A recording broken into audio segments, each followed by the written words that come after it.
Hey there, Sagittarius! Thank you so much at nandito na naman kayo at hi pala sa ating mga new subscribers. My name is Yan. Tuloy po dito at sa ating mga returning tambayers, ni ko sa inyong walang sawang love at support ang binibigay sa akin. At kung hindi nyo pa knows mga babes, meron pa po tayong other channel. Link ay nandyan sa ating description box. So if interested, just click that link para mapunta na kayo doon. At nag-upload din tayo ng collective readings every day doon. So, wala tayong gender dito. Tandaan niyo yan. Babae, lalaki, LGBT, lahat po welcome. Pwede rin pong iswitch yung mga roles. That's possible na magkapalit-palit kasi general reading ito. And at the end of the day, lahat po kayo ay may free will. Like, it's up to you kung gusto niyo i-claim yung mga messages or not. Excuse me. So, yun nga, no? So, yun mga babes, no?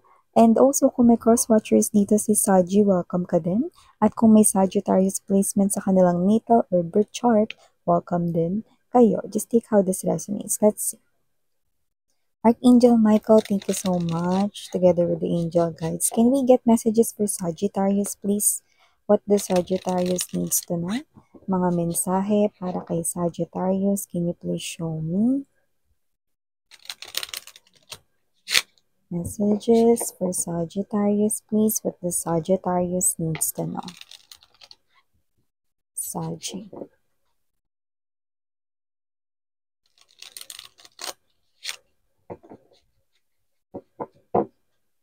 Okay, so let's go ahead and check this mga mensahe here for you, Saji. So guys, you do have here the energy of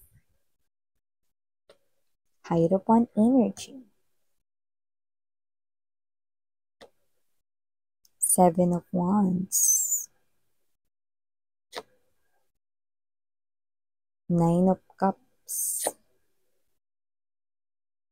Seven of Cups. Looks like there's a spiritual message right here about your love life. Two of Cups, Hermit energy, bottom of the deck. Queen of Coins. Eight of Cups. And the King of Cups energy.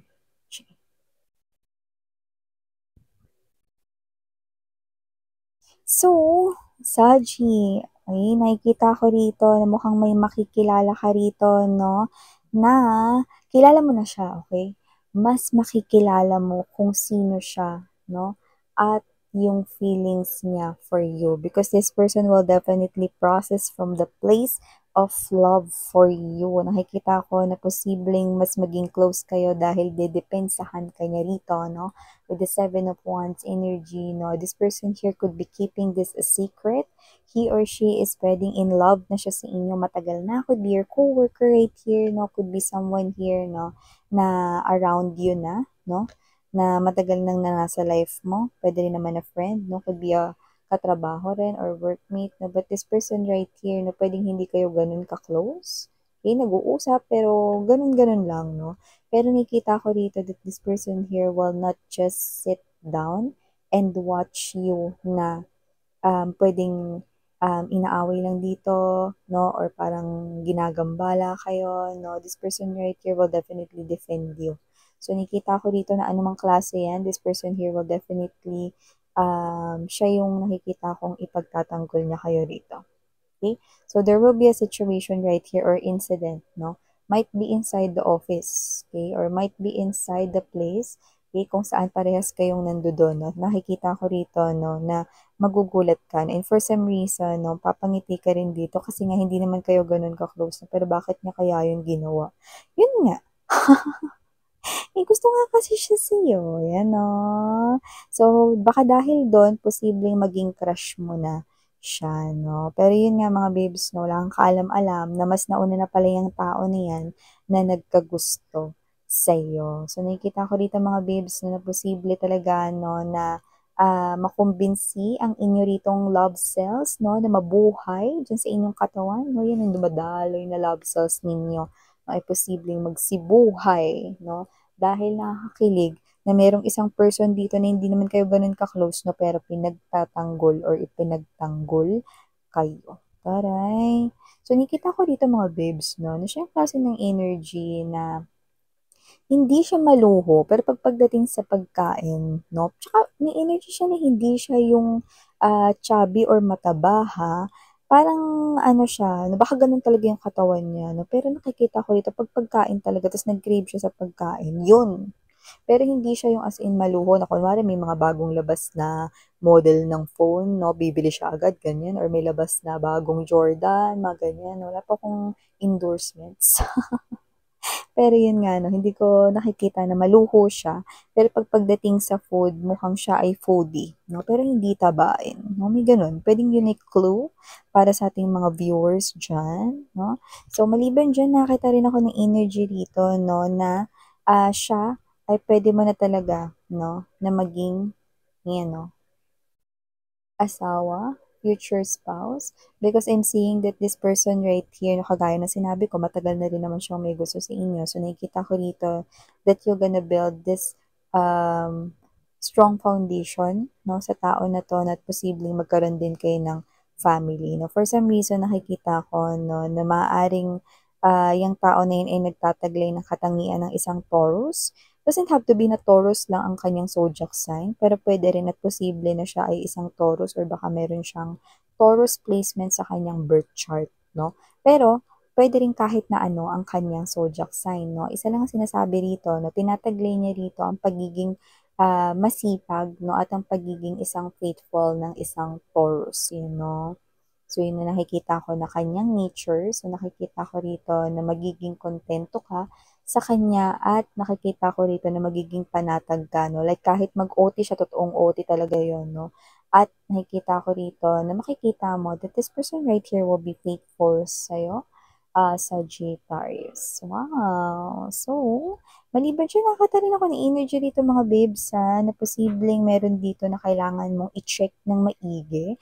Kasi nakikita ko dito na posible na hindi ikaw yung may pagkakamali diyan 'no, parang meron kang babayaran rito 'no, na posibleng na double punch 'yun or parang meron dito 'no na naisama na hindi naman may error in short 'no, na hindi mo naman siguro binili or hindi mo naman talaga 'to pinurchase or hindi naman talaga kasali 'to dito 'no. So, nakikita ko dito na i-check mo maigi 'no, isa-isahin mo 'yan 'no, puwede kasing merong mag-grocery dito or meron ditong bumili 'no. Puwedeng ang nagkamali dito is yung cashier mismo or yung, kung sino man 'no, yung in charge dito 'no, sa ganitong purchases 'no. Double check 'no at yun nga 'no, puwede mong i-report ito 'no, kasi nga nakikita ko rito na posibleng yung ine-expect mo rito 'no, ay matagal I mean 'no, na ito lang talaga yung dapat mong bayaran pero bakit parang nadagdagan 'no. So, try to investigate because meron talagang error 'no. So, hindi ko alam particularly kung ano 'yan pero puwede rin 'yan kasi yung binabayaran mo 'no. Tapos puwedeng yung iba, may usual na kayong binabayaran ta's ito lang yung tinitingnan ninyo 'no. Tapos posibleng ito ay may pagtaas 'no. Like may pagtaas, hindi pagbaba 'no. Kasi sino magrereklamo kung bumaba, 'di ba? So, yan 'no, try to investigate, yan. So, maliban diyan, Sagittarius, nakita rin tayo ng energy rito 'no, na posibleng meron kayo ditong layuan, yan 'no, at posibleng yan ay ang mga negatibong tao sa paligid mo 'no. So, nakikita ko rito na posibleng kayo 'to 'no, na meron dito kasi may kinalaman yung imbitasyon na, "Uy, sama ka kasi ano kami, magka-camping kami," ano. Tapos yung mga yon alam mo na yun yung mga tsismoso-tsismosa sa office niyo. O kaya marami dun sa grupo na yun 'no, yung, hindi magaganda yung mga kuwento, hindi magaganda yung mga ginagamit na mga salita 'no. So, nakaka-drain 'di ba ng energy. So, parang ikaw 'to 'no, na tatanggi ka 'no or sasabihin mo na lang na gusto mong magpahinga 'no or ikaw ito na, gusto mo ng, or may gagawin ka na may ganyan. So, parang nakikita kitang mag-e-excuse, gagawa ng excuse 'no. So, you're trying to avoid no matter what happen, itong mga negative energies na ito 'no. So, nakita ko rito that they are not really bad people 'no, ano lang talaga, negative lang talaga sila. Hindi lang talaga nakakatulong for you 'no, yung mga kuwentuhan 'no, so parang you do not like to sit down and hear yung mga negative na mga pag-uusap nila 'no, about sa ibang tao or whatever 'no. So, ay hindi na, do'n na lang ako sa bahay, yan 'no, or buti na lang kung magta-travel ako, ako na lang mag-isa. Or isasama ko na lang yung mga kaibigan ko, buti pa, yan, no? But not in the group of these people, no? Yan. So, posibleng mga katrabaho mo yan, tas marami dyan yung mga chismoso-chismosa. Yan, no? So, maliban dyan, nakakita rin tayo rito, Sagittarius, na yung iba sa inyo, no, possible na dati, no, mayroon tayo nakikita rito specific, no, pwede mga babes, no, nagkaroon kayo ng anak with this person, pero yun nga, no, pwedeng kayo na nagpalaki ng inyong anak, no, kasi nawala, tinakbuhan kayo nito, or pwedeng hindi na to nagbibigay, no, ng sustento sa inyong anak, no. Pero nakikita ko rito na yung bata na yan, yung anak ninyo mga babes, no, yung swerte kaya rito magkakaroon ka ng magandang trabaho, no. So nakikita ko rito na kung hindi mo pa to nakikita ngayon, itong opportunity na to, ibig sabihin parating pa lang. So nakikita ko rito mga babes, no, na magugulat dito yung nanay or tatay niyan ng anak mo dahil nakikita ko rito na makikita sa itsura mo, sa damitan mo na talagang may pera ka na, no. Uulitin ko, wala pa yan ngayon at posibleng malaki ang chance na paparating pa lang yung opportunity na yan. So, ano ka ngayon? Hanggang tingin ka na lang. At mga babes, no, nakita tayo dito ng iba pang mensahe. Meron din ako nakikita na especially for my single Sagittarians dyan.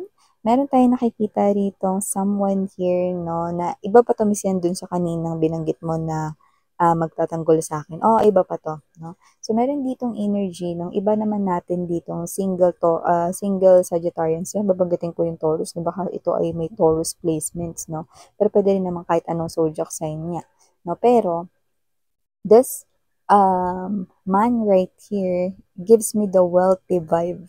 So, posibleng meron ditong new love na paparating sa inyo, no, na siya ay talagang wealthy, rich, mayaman, no? Pero nakikita ko rito na siya ay very humble, no? Simple lang siya ritong manamit, no? Casual lang, ganyan, no? Pero hindi mo talaga mahahalata, no, na posibleng siya ay businessman, businesswoman, or mayaman, o baka siya ay may posisyon, or baka siya ay CEO, ganyan, no? Or meron ditong mga negosyo, no? Like, walang ganun, no? Kaya posibleng ikagulat mo din ito, no? But this person here is humble, nice, no? At kapag ka kino-compliment siya dito, ang galing mo naman yan, no? This person right here could be, hindi siya yung as in matanda, hindi rin siya as in bata, talaga tama lang. Siguro mga nasa early 30s, no, to early 40s, mga ganun sigurong klase ng age, no, but doesn't have to be.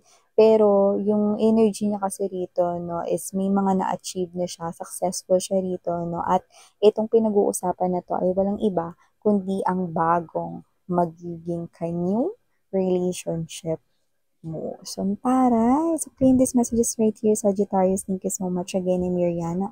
Sarang Hill of Inlight. Ano?